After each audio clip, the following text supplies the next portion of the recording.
गणशिक्षा विभाग में जालियाती को नहीं सरकार को टार्गेट करिछि कांग्रेस। राज्य में 1250 स्कूल 10 जन छात्र छात्री उपस्थान नथिबा बेले एसबु विद्यालय में 500 रु अधिक शिक्षक दरमा नेउछन्ति बोली कहिछि कांग्रेस।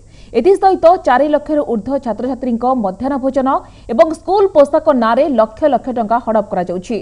वास्तव में राज्यर केते विद्यालय में केते छात्र छात्री अछन्ति, केउ योजना रे केते टंका खर्च करा जाउछि, केउ वर्ग रे केते शिक्षक अछन्ति, से नहीं सरकार तुरंत एक श्वेतपत्र जारी करंतु बोली दाबी करिछि कांग्रेस। राज्य रे पाखापाखी 4 लाख पिला जो माने